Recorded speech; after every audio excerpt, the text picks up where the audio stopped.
Problem mayam sida ai wakhal yam piksan lure ai lan kre sigumba se matung da amuk han na thok han laroi mayam ai bu ngak piu si se akhoi gi MMA gi fighter akhoi gi bambam na haibani ko magi post ni ko ai na haibana ti masi gi post ubada di ai wakhal se yam nungai re ngasi di ko thaba lak matam sida nahan di ai do bambam na sido ani kan tawre khole kan hore kan to madu gi post ubu matam da di ai do akhoi gi nungai taba amadi akhoi gi minung si phawa adu khatangi wana tana sauning bam phaw khimne adu numit tadi haidi mapuna khodik mak pibire sida kari gi no su amna wakhal thien ba se kari gi no kaina ko mioi bagi punsi ha ba se ups and downs ni ko si bambam yo voice nu ngasi gi video se su soidani yo gane khali hana ina share to gi sing su soidana dum yorong gadren khali pangchaw chaw ba akhoi gi iram dab se pangchaw chaw ba na tamne dum yongnaram gane khali ko ada ups and downs loina leibani down lakpa kan heta ai give up tawdo nate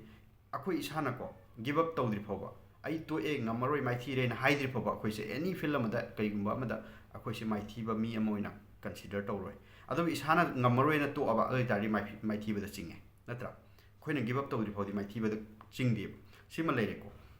aduga ai yona hojik se any person amo lakpa da khoi gi सुमाइन मसा मतंत सिजरगेन तौरमे का तौर वारी कसी हमने emotional ओइदना ओइरगा का इंगोंद लीरे खनसेबा अदो आइदि वारी दो अमत तारोएबा हानबदा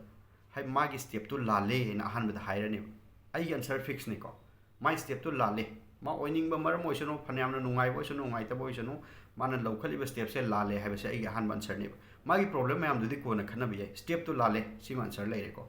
अदो सिलनोसिंग अमोहना तोबियादे अखोइगी पुनमकु सेंबिरिबा मपुनसु याबा नते अखोइगी धर्मददि हेवन द कैदौनुंग चलोय अदमाइन हाइको अतोप अतोप धर्मसिंगदसु आइगी ममांगी वीडियो की कमेंट सेक्शन द इसिन लॉसिंगना तोंगा तोंबा कम्युनिटी दगी कमेंट तोबिरकपदो मदुगी खुथांग द खंगजरे अतोप अतोप धर्मसिंगदसु अमत यादि मपुन यादि को मपुनसु यादबा मीनसु यादबा अदुगुंबा स्टेप तो कैदौबै अखोइ लौखत्तोइनो सिनेबको सिमा लेरे अदुगो बममसि सिदो अमे खल्लसिनि माना तौ अदुगी पोसिदा ओइजबा नत्रगा कनोसि अफब थबक से करी लेगे मपुनसु यादब थबम तौरबा अद मा सिदोखर कांदा माना कैकिनो खरा होनर कांदा मागी फैमिली की ओइबे मांगोन द डिपेंडेंट ओइबे मी लेरबे मदु सिंदु खितंग द मटेंग ओइनगदबसु ओइररोय को थवाई नुंगाइतबा अवाब मैम पिरमगनी माना चटखिदोइसि अदै माबु नुसिजबा अतै मैम मी मैमना खंबी बमसु ओइबनिना मी मैमनसु नुंगाइ हल्लरोय को मैम सिदा अवाब नुंगाइतब मैम पिरम मासु लोइखिबा करिनो अर्थ लेतेदना अद सिदगी सिलनाउसिंग अखोइना खंगदबा बमंगी केसिदगी अखोइगी पुलिससिंगना कनहौरे हाबदो अद मासि कनहौबसिना मरम ओर कांदा मंगोदा रियलाइज तौर को मा आई मतुंगदा तौजरोय हाइसे मासिगी फिरेपसिदा तुम लेपकदौनी बमबम नेवर को चेंज तौरैदौनी एनी प्रॉब्लम लाकपदो अदुम फेस तौगदमनी वे अमा नत्रगा अमा अदुम थोलकनी को सिगी पोसि कावरैदौनी अद इसिनाउसिंगना पुलिस की डिपार्टमेंट पुलिस डिपार्टमेंट बुसु एप्रिशिएट तौफम थोक एना खले आई वखलदा आई साइते गी तौजरी को सिगी मतंग माबु कनबिबगी दमक मतम सान सिनसनदना खोतना तौबिबदो मोइजे हेता पुलिस डिपार्टमेंट से थिन मैम ने हेता हाइबी मोइना कैनो फत्तब म तौब मतमदा आइदी मोइदी लुपा मंगा तरा अखोइगी गाड़ी मचादगी खाइरगा लेबनी काइना नत्रगा फत्तब सिंगसिदि पुथोगा अरोइबिदे हेता पेनना हेता ngangeब मैम से अफब थबक तौरप मतमदसु एप्रिशिएट तौफम थोकरे ना खले आई वखलोंददी को अद सिमा लेरे अद मियोइबगी वखलोंसिदा लोइना लेरे हाबदुनी सिदा बममसि मसा मथंत सिदोक चख्रेन खलिनी इसा इथंत सिदोक चबसु यादे अदुगा मीगी थवाई लोबसु यादे मीगी थवाई लोबा यादे इसा अखोइगी वखलोंदा लोइना लेइ हाबसिना करी हंदक दिल्लीदा कनो तबदो बो खायनबदो अद तौरमिदो डॉक्टरनी डॉक्टर ओइरबा मीदुना मी हाटकरेन तौरमिनी मी हाटकरेन तौरमदे मी हाटलिनी को अदुसु पब्लिक प्लेस ता मोइदे कनामतना केमता हारकपसु नतबा को अदुदा चटलकांदा मी मैम से करीगिनो हाटकरेन तौरिन वखलोंदो अखोइगी वखलोंसिना मरम ओइरकांदा मी अमसे कदाइदगी कदाइ यौहनगे हाबसिने नत्रा मी हाटपदोसु यादे मी अमा खतंग हाटप ओइगरा मी लाम हाटप ओइगरा सुnya यादे धर्मना को अदमाइना हाटप मी सिंगदो मोइगी दमक्तसु हेवन द जगा अमता लेते को सिने खोइ धर्मदा हाबदो मी बु हाटलगदि अदुगा इसागी थवाइ लौजबसु यादे सिमा कावरोइदौनी सिलाउसिंग अदा अखोइसे नुसी चानना लेमिनब खतंग नतना स्ट्रोंग ओइबा मसु दरकार ओइ पॉजिटिव ओइबा अखोइगी वैल्यूसिंग स्प्रेड तौबसु दरकार ओइ को आइगी वखलोंददी अदुनने आइना वीडियो अदुम शेयर तौजबसे थब हला कांदा ngasi वखल याम नुंगाइरेना आइना हाइसे अदुगिनी नहांदे खितंग साउनिंगोबदो सुमाइना माना ज्ञान तारपजे बमबमगी ओइनासु अदुगा इसिलिना अते म्यामसु करिगुंबदे सुंबा वखलसे लाकप तारगदी बमबमसु असिदोगेन तौरमने अदुम मा कोनदी माना थांगमिबा खोंथांदु लाले न मसा मतंत रियलाइज तौरखिबनी को काइसे wakhal de ta lakadawni ko punsi habisdi ups and downs ni loiba nairoi aina han example ama ka pibado mamangi video da lupa crore manga leiba mi ama se sel paiba mi amani na consider tawgadra tawroidra haibase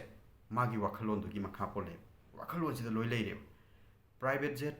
lupa crore kunthra piba man leige na hairiba mi sina khanba taragadi mati leiba ngamoi dori oi taragadi mana ningbadu thungoi doine ba crore manga leir kan su ningba thungdaba mi oi doine ba adubu lupa lakh kunthra khak leiba mi ama khak ma i10 am khak i20 am khak leige lupa lakh tara muktang piba gari am leigen khanbadi khanba oi taragadi ma leikini magi ningbadu thungai na khan kidoini haidi khalliba wakhalun dugi makha loi pole haibaduni da por se ko aduna akhoi gi wakhalon sida loina leire ko mioi ba khudimak se ups and downs loina leire ni akhoi na leiri ba khudimak se ningba loina thungma nate pentho aga loina leiba ngaktani aduga hena accept tawna ba akhoi hotna ba ngaktani mapuna pire iba akhoi gi wakhal lobsing gyan masi myam se sijinaraga admaina khanga dawni ko ada heta akhoi loitho age hai taragadi loire until unless ko akhoi se karigumba ma tawma tamda give up tawdri phawa akhoi se maithiba mi ama oina consider tawroeba ko ai sana ai ngamaroi na tok taragadi ai do adugi hairiba pottugi oina ai se maithiraba mi ama oina logani ko adubu aina ngamgani ai fail oiba taragasu hanjin hotna ba taragadi